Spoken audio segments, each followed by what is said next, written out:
역대하 2장은 이제 솔로몬이 성전과 이제 왕궁을 건축하기로 이제 결심했다라고 하는 말씀으로 시작이 되는데요.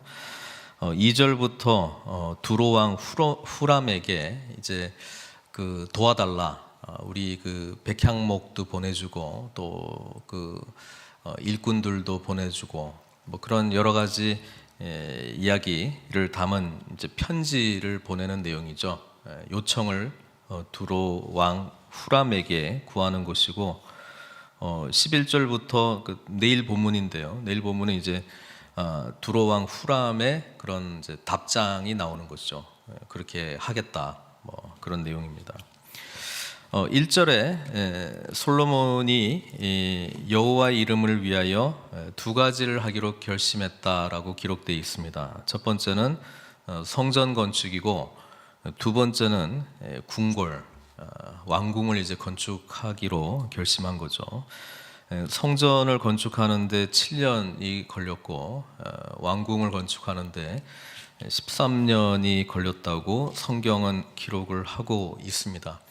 근데 이 솔로몬이 하려고 했던 이 사업은 우리 주님께서도 사실 하신 사업이었습니다. 주님께서는 성전된 자기 자신의 몸을 우리를 위해서 드렸고, 또 하나님 나라라고 하는 개념으로 이 왕궁 개념을 세우려고 했다는 것을 우리가 알 수 있습니다. 그렇기 때문에 예수님을 믿는 우리들도 사실 늘 성전을 건축하는 일과 이 궁궐을 건축하는 일을 우리도 같이 해야 된다라고 하는 점에서 이 솔로몬이 건축했다라고 하는 이 내용을 보면서 어떤 마음으로 어떠한 태도로 우리가 해야 되는가를 볼 수 있다라고 하는 것이죠.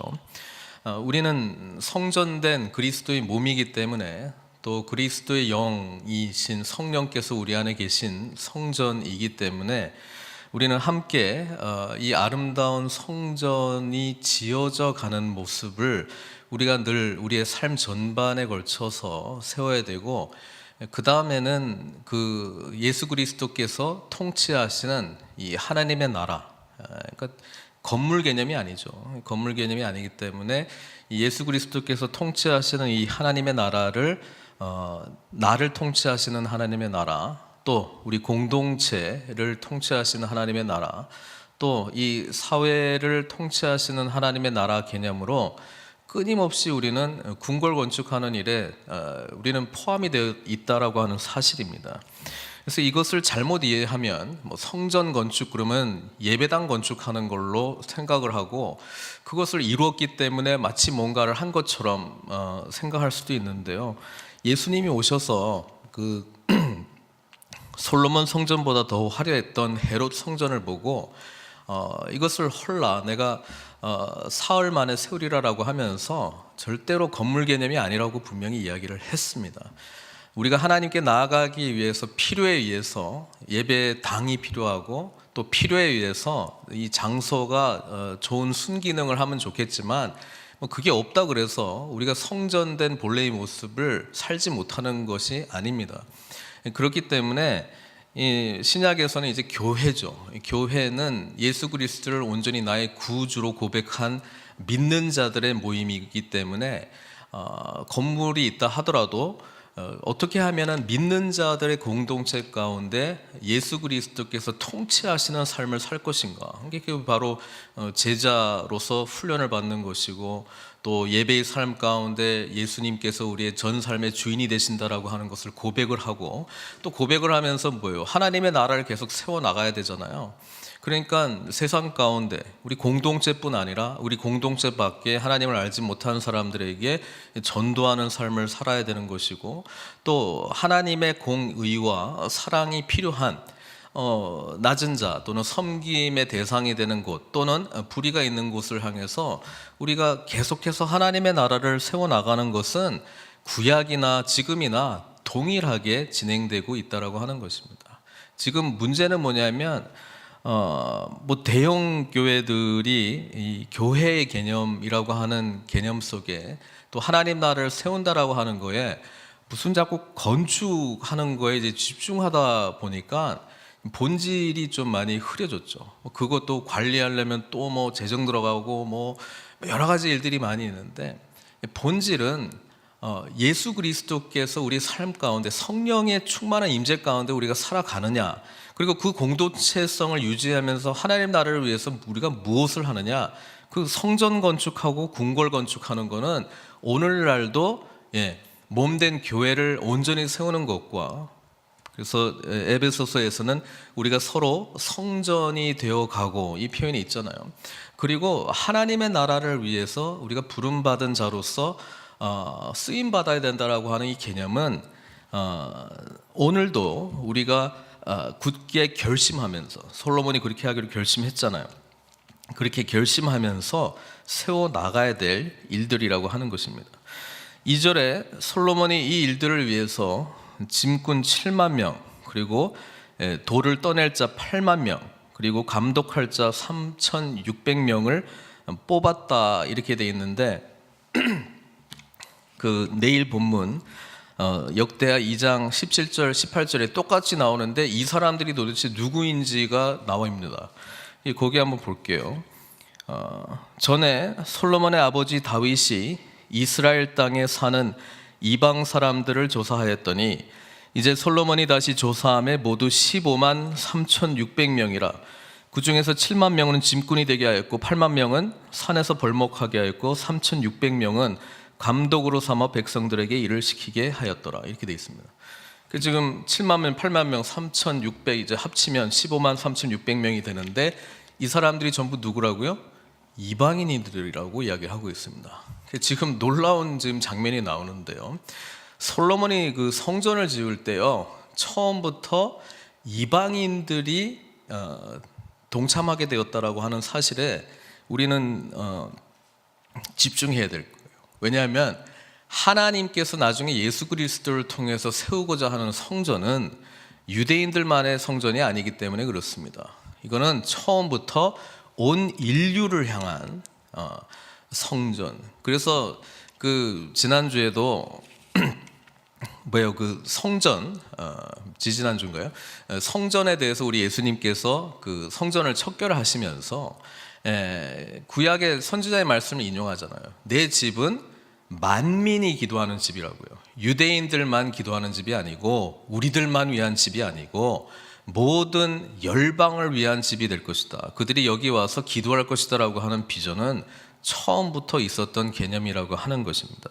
그래서 지금 이방인들로 구성된 이 15만 3,600명이 이 솔로몬의 이 성전을 건축하는데 뽑혔다라고 하는 것입니다.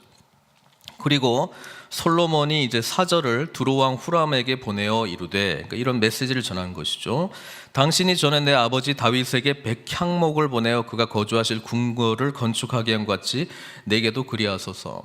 그러니까 다윗도 이 두로왕 후람에게 은혜를 입어가지고 궁궐 건축하는데 재료를 공급을 받았습니다. 그러니까 여기서 생각해봐야 될 게 다윗도 궁궐을 지었고 솔로몬도 궁궐을 지었구나. 물론 아버지 다윗이 지은 궁궐을 이제 확장, 리모델링하면서 더 확장하는 그런 궁궐 공사를 했다는 이야기겠죠.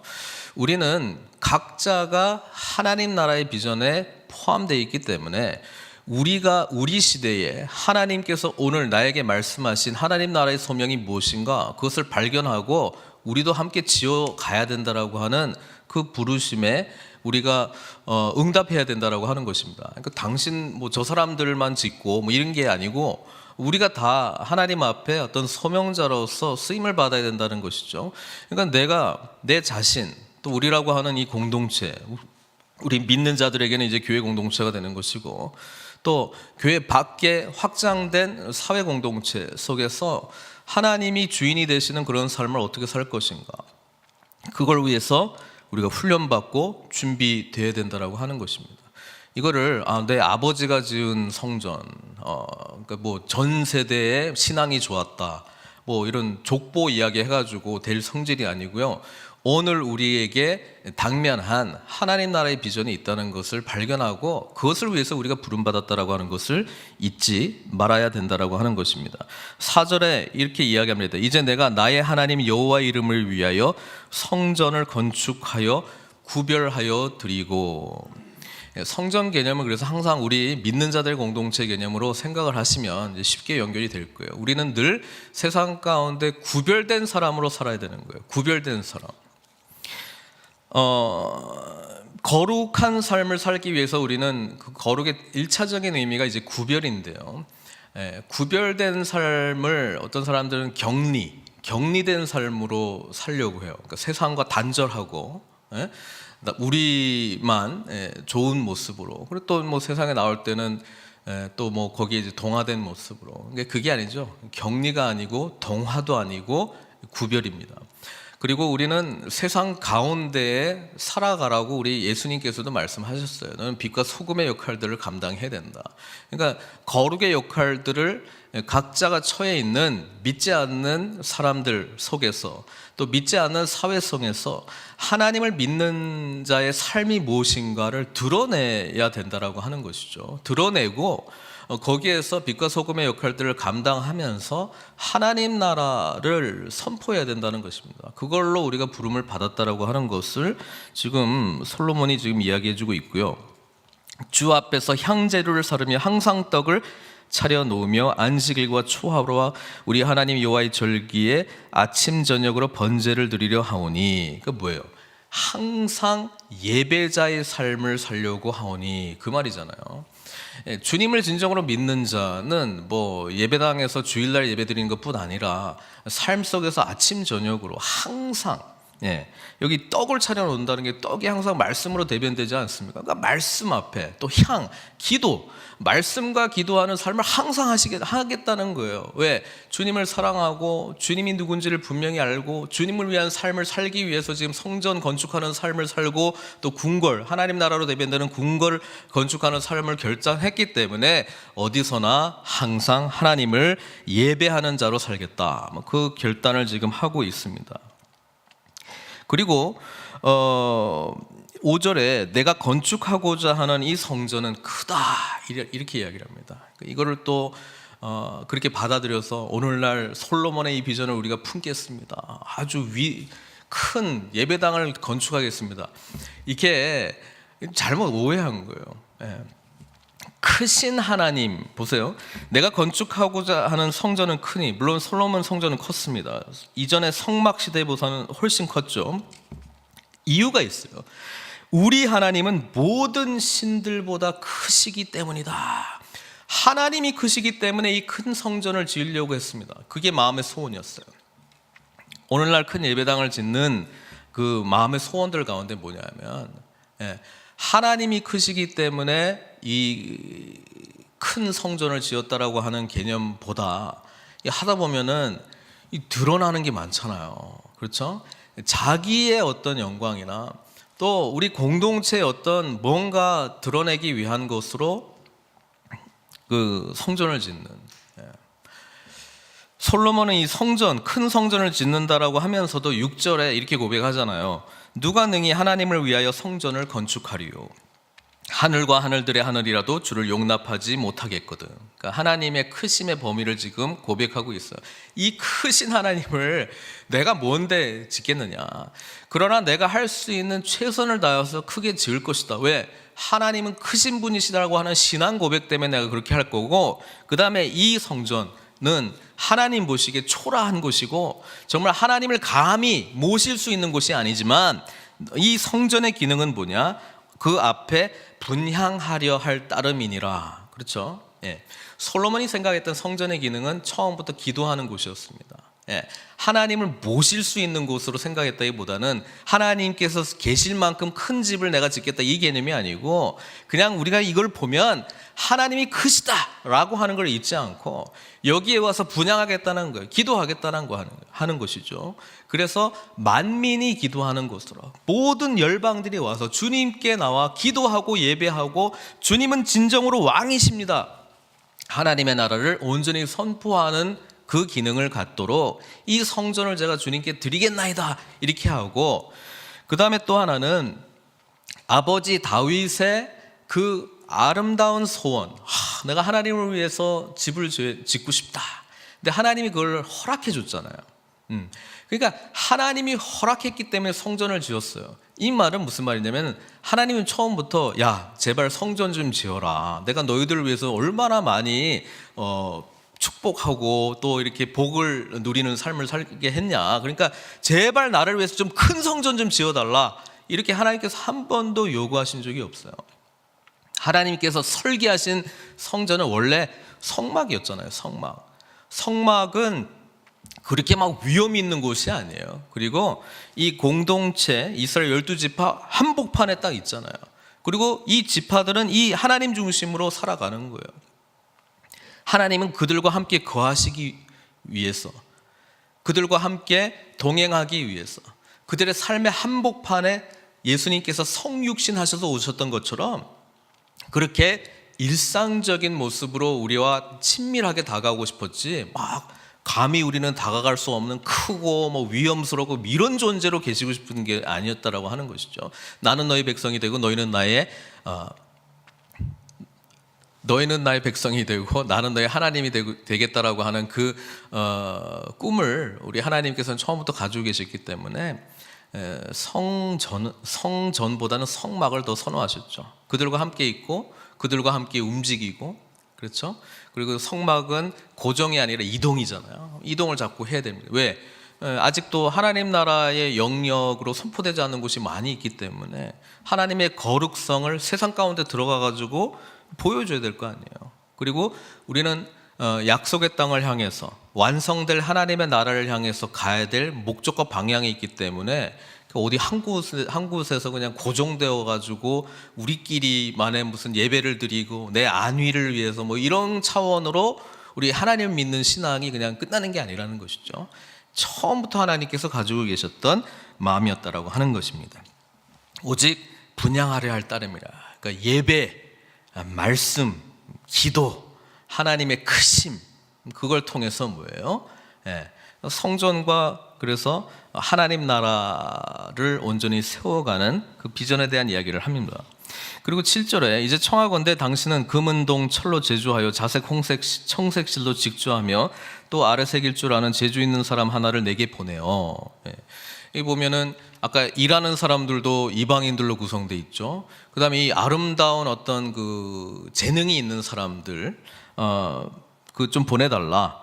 내 아버지 다윗이 유다와 예루살렘에서 준비한 나의 재주 있는 사람들과 함께 일하게 하고. 이 재밌습니다. 유대인들이 그토록 야 이방인 너희들은 더러운 존재들이기 때문에 성전에 들어오지 말라 이렇게 했는데, 성전 지을 때는 어떻게 했다고요? 이방인들과 하나님의 백성들이 같이 함께 일을 했습니다. 우리가 이 사실을 잊지 말아야 돼요. 왜냐하면 이 성전의 개념이 나중에 우리 그리스도께서 오셔서 전 세계 열방의 사람들이 그리스도의 몸에 포함이 되는 그 비전이 에베소서에 나오지 않습니까? 에베소서 2장 17절부터 22절까지 제가 읽어드리려고 합니다. 또 오셔서 먼데 있는 너희에게 평안을 전하시고, 먼데 있다라고 하는 것은 이방인들이었다는 거예요. 유대인들 말고 너희 먼데 있는 사람들에게 평안을 전하시고 가까운 데 있는 자들에게 평안을 전하셨으니 이는 그로 말미암아 우리 둘이 이방인이나 유대인들이 한 성령 안에서 아버지께 나아감을 얻게 하려 하심이라. 함께 예배드리고 함께 그리스도의 몸된 공동체가 되게 하려 함이라.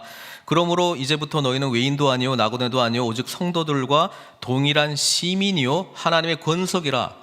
권석이라고 하는 건 패밀리라는 거잖아요. 우리는 하나님의 가족이라.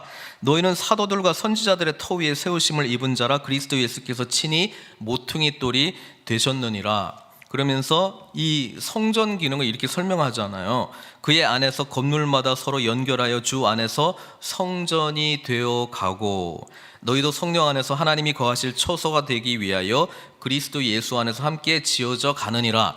이게 우리 예수님께서 오셔서 세우시고자 하는 성전의 비전, 그리고 하나님 나라의 비전이 여기 다 농축이 되어 있는 것이죠. 그러니까 이거를 우리가 지금 이 본문을 보면서 좀 볼 수 있어요. 왜냐하면 처음부터 성전 지을 때 이방인의 재능 있는 자들이 함께 모여서 같이 세웠고, 또 이제 나무하고 뭐 돌 캐는 이런 일들도 이방인들이 이렇게 했다는 걸 보면은, 이 성전 건물을 보면서 이거는 모든 이방인들과, 뭐 모두는 아니지만 대표적으로 이 두로에 있는 사람들을 통해서, 또 예루살렘에 거하는 이방인들을 통해서 세워진 하나님의 건물이구나, 이거를 이제 깨달아야 될 거 아니에요. 그러면서 하나님은 크시구나, 이걸 깨달아야 되는데, 그거 못 보고 이제 엉뚱한 거 보기 시작하면 늘 교회는 인간의 욕망에 의해서 타락해 갈 수밖에 없는 것이죠. 그러니까 예수님 중심의 삶, 예수님을 왕으로 모시고 말씀과 기도 가운데 주님과 교통하고 주님의 뜻을 구하고, 그러면서 예배자의 삶을 살면 뭐예요? 보냄받은 자, 세상에 보냄받은 자로서의 나의 정체성을 이제 깨달을 건데, 그거 못 깨달으면 뭐예요? 그러니까 그 건물 안에서 뭐 누가 뭘 어떻게 했니, 왜 했니, 나 허락 없이 뭘 했니, 뭐 이런 이야기 나오고, 누가 크니, 뭐 이런 거 하는 거예요. 예수님 안에 살면 하나님 나라의 비전을 품을 수밖에 없어요. 예수님께서 우리를 위해서 무엇을 하셨는가를 온전히 깨달으면 하나님께서 열방을 향한 비전을 깨닫게 되고, 오늘 우리가 사는 삶의 현장이 거룩한 영역으로 바뀌어 나간다는 것이고, 그것을 위해서 우리 한 사람 한 사람을 세웠다라고 하는 그 인식이 우리에게 주어진다는 것입니다. 마지막 부분에 솔로몬이 이런 이야기해요. 레바논에서 백향목과 잣나무와 백단목을 내게로 보내소서. 내가 알거니와 당신의 종은 레바논에서 벌목을 잘하니 내 종들이 당신의 종들을 도울지라. 역시 합작에 대한 이야기를 하고요. 그 다음에 마지막에 이와 같이 나를 위하여 제목을 많이 준비하게 하소서. 내가 건축하려 하는 성전이 크고 화려할 것이니이다. 규모적인 면에서뿐 아니라 하나님의 백성과 이방인조차도 하나님을 영화롭게 하는 일에 함께 쓰임받는 그 부분에 대한 화려함을 이야기하고 있지 않겠습니까? 그 다음에 이제 내가 당신의 벌목하는 종들에게 찌은 밀 2만 고루, 보리 2만 고루, 포도주 2만 밭, 기름 2만 밭을 주리이다, 이렇게 이야기를 하고 있습니다. 엄청난 양을 지불하겠다라고 하는 것입니다. 이방인들 노동력에 대한 대가를 지불하겠다라고 하는데, 저는 이 부분을 묵상하면서 값을 지불했다는 거예요. 값을 지불했다는 거예요. 성경에 보면 의미 있는 값을 지불하는 행위들이 나옵니다. 처음에 창세기에 등장하는 거는 아브라함이 자기 아내 사라를 위해서 그 매장지, 하나님께서는 동서남북 바라보라 이렇게 하면서 이 가나안 땅을 다 주겠다고 이야기를 했는데, 정작 자기 아내가 죽을 때는 이방인의 땅 소유 없이 죽는다, 매장한다라고 하는 게 이렇게 좀 참을 수 없었던 것 같아요. 그래서 믿음으로 이 땅이 하나님의 영역이 되고 나중에 나의 후손들이 다 여기에서 살게 될 것을 믿으면서 그 헤브론에 있는 막벨라구를 은 400세겔 주고 사잖아요. 그러니까 그 사람들이 뭐 괜찮다, 우리는 뭐 우리 이 땅 그냥 쓰소서 하니까 안 된다, 값을 지불해야 된다 해가지고 결국은 뭐 최종 낙찰이 이제 400세겔인데 400세겔도 덤탱이 씌운 가격이거든요. 그 정도의 가격이 아닌데 하여튼 아브라함은 엄청난 값을 지불하고 그 막벨라구를 삽니다. 그러면서 거기에 사라를 묻습니다. 사라를 묻을 때 슬픔도 있었겠지만 소망으로 묻죠. 왜? 이 땅, 내가 소유한 이 땅, 내가 값을 지불하고 산 이 땅은 하나님의 땅인 줄 믿습니다 라고 하고, 자기도 거기에 묻히고, 그 다음에 자기 아들도 거기에 묻히고, 야곱도 거기에 묻히고, 뭐 이렇게 이 신앙의 족장들이 다 거기에 이제 묻히게 되면서 뭐예요? 거기에 400년이 지난 후에 하나님의 약속대로 출애굽의 사건이 일어나고, 또 40년 후에 여호수아의 인도로 그 땅에 들어가게 되잖아요. 그 값을 지불했을 때의 생각이 있고요.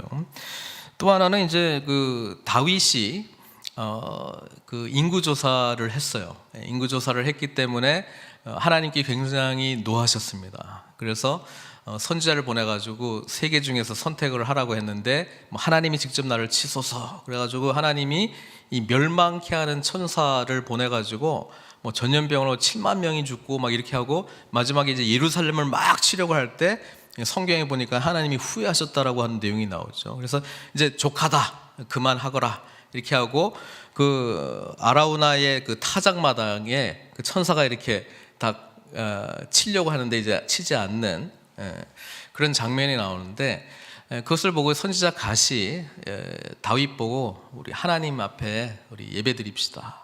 하나님 앞에 예배드리고 다시 회개하고 다시 이제 관계를 맺읍시다. 그래서 이제 다윗이 가죠. 그래서 내가 여기에 하나님께 번제를 드리려고 한다. 그러니까 그 아라우나가 유대인은 아닙니다. 여부수 사람. 그러니까 원래 예루살렘의 원주민이었어요. 이분이 이제 다윗 왕이 오니까 그러니까 마음대로 하시라고. 근데 다윗이 이 고백을 하죠. 내가 값을 주고 내가 값 없이는 내 하나님 여호와께 번제를 드리지 아니하리라. 그러니까 다윗은 알고 있었어요. 하나님께서 우리를 위해서 행하시는 일은 항상 값이 지불된다라고 하는 것이고 또 우리 주님께서도 우리가 주님을 온전히 섬기는 자로 살아갈 때 제자의 삶을 살아갈 때 계산하는 거 값을 지불하고 이렇게 하지 않겠느냐 그 말을 하고 있습니다. 은혜는 공짜인데요 그 은혜를 받고 하나님 앞에 반응하는 삶은 값이 지불된다라고 하는 삶을 잘 알고 있어요. 그래서 우리가 은혜가 공짜니까 제자의 삶도 그냥 공짜로 하는 걸로 이렇게 알고 있어요. 그렇지 않습니다. 생각해 보세요. 어떤 값을 지불하냐면 천국, 하나님의 나라, 하나님께서 우리에게 예수 믿게 하기 때문에 받게 되는 이 모든 것에 대한 값을 내가 계산한다면 우리는 이 세상에서 값어치 나가는 것들을 지불할 수 있다는 거예요. 포기할 수 있다는 것입니다. 그러니까 세상 사람들 입장에서 보면 엄청난 것을 지불하시네요 라고 보이지만 사실은 우리는 진정한 값이신 하나님 나라의 그 보물을 알기 때문에 기꺼이 그것을 선택하는 것이죠. 그래서 예수님께서도 천국 비유 중에 천국 마치 밭에 감추인 보화를 누군가가 발견을 했어요. 와, 이 보화가 있네 그래가지고 자기의 전 재산을 다 팔고 이 밭을 사느니라. 하나님 나라가 우리 가운데 들어오기 시작하면 새로운 가치관이 우리에게 형성된다는 것이고요. 그 값을 지불한다라고 하는 것입니다. 솔로몬이 지금 이 노동력에 대한 대가로 사실 엄청난 값을 지불하고 있는 건데 그게 아깝지 않은 거예요. 왜? 하나님의 영광을 드러내고 하나님의 크심을 드러내고 이 하늘과 하늘들의 하나님 주를 감당하지 못하는 이분을 우리가 섬긴다라고 하는 이 개념 속에 세상 어떤 것도 자기에게는 값이 있는 것으로 보이지도 않았습니다. 물론 솔로몬 시대는 하도 하나님께서 그 축복해 주셔가지고 은은 쳐주지도 않는 그런 걸로 여겼다라고 성경은 기록하고 있지 않습니까? 어쨌든 그런 것입니다. 마지막 우리가 생각해야 될 하나님께서 우리를 공짜로 은혜해 주신 것 같지만 사실 엄청난 값을 지불하셨습니다. 그걸 잊지 마셔야 됩니다. 우리가 한 게 아니기 때문에 우리는 공짜다 이야기하는데 엄청난 값을 지불하셨습니다. 다름 아닌 독생자 예수 그리스도의 죽음이라고 하는 엄청난 값을 지불하셨습니다. 우리는 은혜가 항상 그냥 공으로 받는 것이다, 공짜다 이렇게 생각하니까 너무 쉽게 그 은혜 반응을 하는 것 같은데요.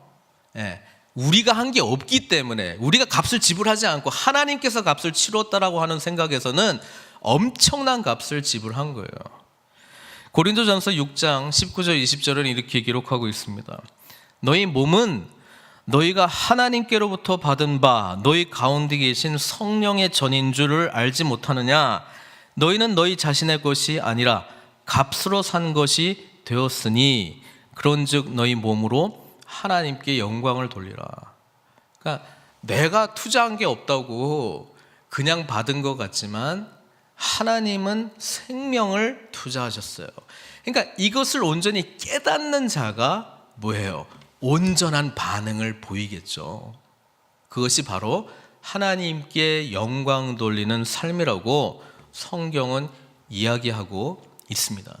우리는 어떻게 하나님께 영광을 돌립니까? 우리 안에 계신 성령, 우리 몸은 성전인 줄 알지 못하느냐. 그래서 거룩한 삶을 살아가는 것, 성전 짓는 것, 그 다음에 이 거룩함을 유지하면서 세상 가운데에 예수 그리스도께서 왕이십니다. 하나님의 나라를 세워가는 것, 그게 바로 우리가 하나님께 영광 돌리는 방법 아니겠습니까? 그래서 늘 우리는 이 두 가지 차원에서 점검해야 되는 것 같아요.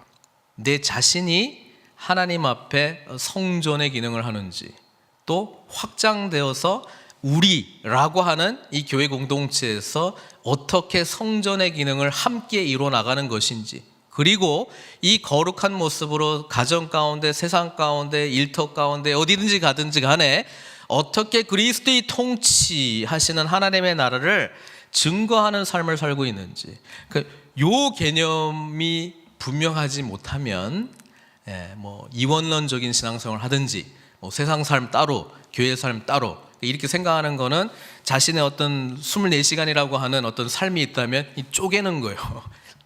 쪼개가지고 요거는 하나님을 위해서, 요거는 나를 위해서, 어떻게 그렇게 하는지 모르겠는데 그렇게 나누는 거예요.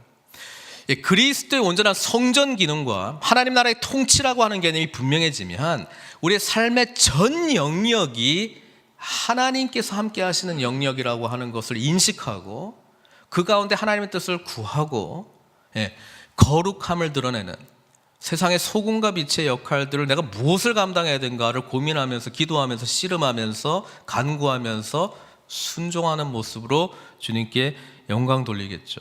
그러니까 이러자니 훈련 없이는 안 됩니다. 그냥은 안 됩니다. 훈련 없이는 안 됩니다.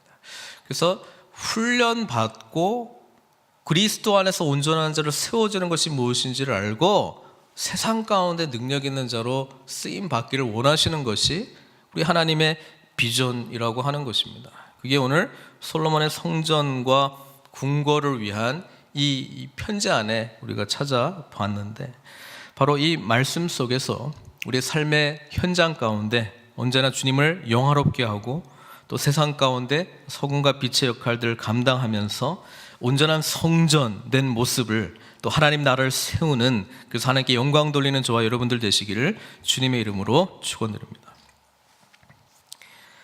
몇 가지 오늘 말씀 붙들고 좀 기도했으면 좋겠습니다. 하나님 나라를 이루기 위한 참된 성령의 전이 되게 해주시옵소서, 이렇게 기도했으면 좋겠습니다. 또 만민이 기도하는 이 거룩한 하나님의 성전이 되기 위해서 우리들 푸른 선교교회가 선교적 교회로서 쓰임받을 수 있도록 기도해 주시기를 바랍니다. 또 우리를 위해서 값을 지불하신 주님을 기억하면서 이 값에 대한 응당한 반응이 하나님께 영광 돌리는 삶입니다. 어떻게 하나님의 이 영광을, 하나님께 영광을 돌리는 삶을 나의 삶의 현장 가운데 돌릴 수 있습니까? 지혜를 주십시오. 이렇게 같이 주님 앞에 좀 간구하는 시간 갖도록 하겠습니다. 우리 주여 한번 부르시고 같이 기도하시도록 하겠습니다. 주여! 사랑의 하나님, 언제나 주님의 나라를 위하여 살아가는, 그리고 우리의 몸이 거룩하신 하나님의 영이신 성령께서 거하시는 성전임을 잊지 않고 주님께 영광 돌리는 삶을 살 수 있도록 인도하여 주시옵소서. 우리의 공동체가 선교적 공동체가 되게 해 주셔서 우리 자신만이 이곳을 세워나가는 자들이 아니라 하나님께서 예비하신 많은 자들이 찾아와 주님께 예배하며 함께 기도하며 만민이 기도하는 집에 그런 소원을 품고 선교적 비전을 감당하는 주의 몸된 공동체 될 수 있도록 인도하여 주시고, 언제나 우리를 사랑하신 주님의 놀라운 사랑, 우리를 위해서 아낌없이 생명을 내어놓으신 그 값을 지불하신 주님을 기억하며 우리 또한 응당한 반응을 보일 수 있도록 아버지 하나님, 참된 제자의 삶을 살아갈 수 있도록 날마다 은혜를 베풀어 주시옵소서. 모든 것 주님께 의탁드리옵고 예수님의 귀하신 이름으로 기도드리옵나이다.